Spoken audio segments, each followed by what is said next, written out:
प्रभु यीशु के सामर्थ्य नाम में आप सबको जय मसीह की प्रेज द लॉर्ड। आइए आज के मनन के लिए हम परमेश्वर के वचन को निकालें। मेरे साथ प्रभु के वचन को निकालिएगा।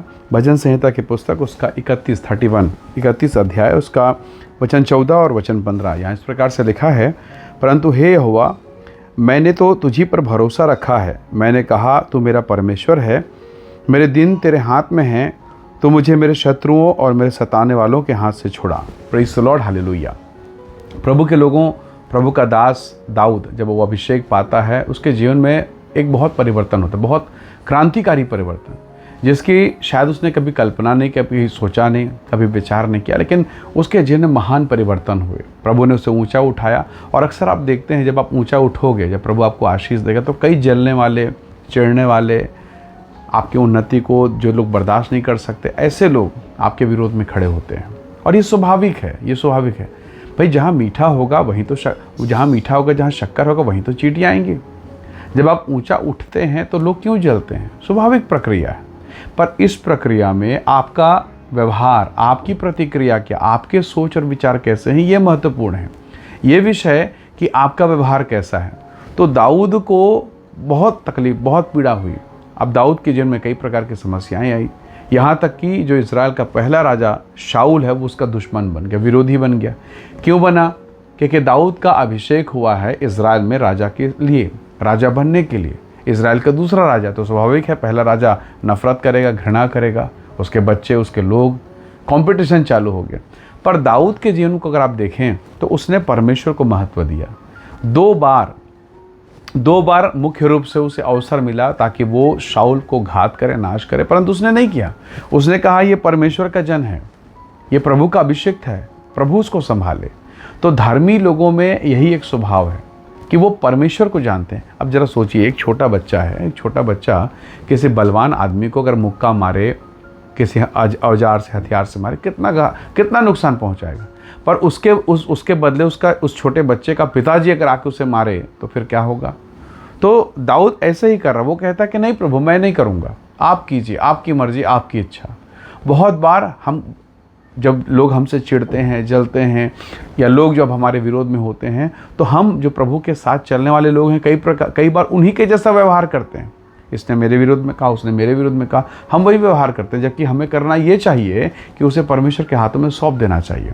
जब आप परमेश्वर के हाथों में सौंपेंगे, प्रभु बेहतर न्याय करेगा, सबसे उत्तम करेगा, और आपको वो आशीष देगा, आपको ऊंचा उठाएगा। हालेलुया। तो प्रभु का दास कहता है, हे यहोवा, मैंने तुझी पर भरोसा रखा, तू मेरा परमेश्वर है। मेरे शत्रु जो रात और दिन मेरे विरोध में, तू मुझे उनके हाथ से बचा ले। प्रभु करता है। पहले यूहन्ना 5:18 में लिखा है कि वो दुष्ट उसे छूने नहीं पाता। तो अगर आप प्रभु के धार्मिकता में, प्रभु आपको बचाएगा, आपको ऊंचा उठाएगा। शत्रु चाहे कुछ भी कर ले। यूसुफ के सगे भाइयों ने गड्ढे में डाला, इस्माइलियों के हाथ से बेचा। उन लोगों ने सोचा इसका काम तमाम, लेकिन परमेश्वर के साथ था। पोतीपर के घर में वो जेल में डाल दिया गया, फिर भी यहोवा ने उसे ऊंचा उठाया और फिर उसे ले जाकर फिरौन के सिंहासन, मिस्र के सिंहासन, प्रधानमंत्री के सिंहासन में खड़ा कर दिया। तो प्रभु आपको उठा के खड़ा करेगा। इसलिए आपका संबंध परमेश्वर के साथ होना चाहिए। जरा सोचिए, बीज जो है, गेहूं का दाना या अनाज का दाना कहाँ बढ़ेगा? अगर आप मान लीजिए उसे सोने के पिटारे में, सोने के डब्बे में, चांदी के डब्बे में, चांदी के गमले में डालेंगे, बढ़ेगा? नहीं, वो मिट्टी में बढ़ेगा। तो आप भी जो परमेश्वर के जन हैं, जो प्रभु के लोग, हम एक बीज हैं, परमेश्वर से निकले हुए बीज। अगर हम परमेश्वर के पास रहेंगे, हम बढ़ेंगे। यीशु ने कहा तुम मुझसे अलग होकर कुछ नहीं कर सकते। तो हम कोशिश कर रहे हैं, बहुत लोग कोशिश करते हैं कि प्रभु को छोड़, प्रभु को किनारे करके, प्रभु को हटा के सब कोशिश कर रहे हैं। थक गए, हार गए, मन हताश हो गया, कुछ नहीं हो पा रहा, अब फिर परमेश्वर के पास आ रहे हैं। तो बेहतर पहले था कि हम परमेश्वर को लेकर चलते और हम आशीषित होते। दाऊद ने प्रभु को लेकर चला, यूसुफ, जोशुआ प्रभु को लेकर चले, दानियल प्रभु को लेकर चला, पतरस यीशु को लेकर चला, पौलुस यीशु को लेकर चला, और ये सफल हुए। इनकी सेवकाई, इनका घर, इनका परिवार, प्रभु ने कहा एक माँ जो दूध पिलाने वाली माँ तुझे छोड़ देगी, मैं तुझे कभी ना छोड़ूंगा। तो एक महान प्रतिज्ञा करने वाला प्रभु आपके साथ है। कई बार आप निराश होते हैं, कोर्ट कचहरी के मामले, कर्ज के बातों को लेकर, किराए के मकान को लेकर, कई ऐसी बातें हैं जिसे आप पूरा नहीं कर पा रहे हैं, और मन, घर, परिवार सब कुछ तनाव, डिप्रेशन से भरा पड़ा है। पर ऐसी दशा में भी स्वर्ग का प्रभु आपकी सहायता कर सकता है। उसकी ओर देखिए, प्रभु से कि खुदावंद मेरी सहायता कर, और निसंदेह वो सहायता करेगा। जब वो नाले के किनारे अपने दास को पाल पोस सकता है तो क्यों उसने सारपत की विधवा के घर भेजा? निसंदेह वो विधवा प्रार्थना करे, प्रभु हम मर जाएंगे, मेरा ये बेटा मर जाएगा।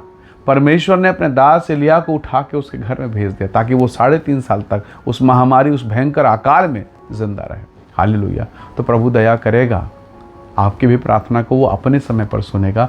प्रार्थना बंद मत कीजिए, प्रभु के साथ लगे रहिए। इज़राइल का प्रभु आपको आशीष देगा और आप कहेंगे सच में मैंने जब भरोसा किया प्रभु ने मुझ पर दया को प्रकट किया। बाइबल कहती है जितनों ने उसकी ओर दृष्टि की, जितनों ने उसकी ओर अपनी आँखों को लगाया, उनका मुँह कभी काला होने ना पाया। वही प्रभु आपको आशीष देगा।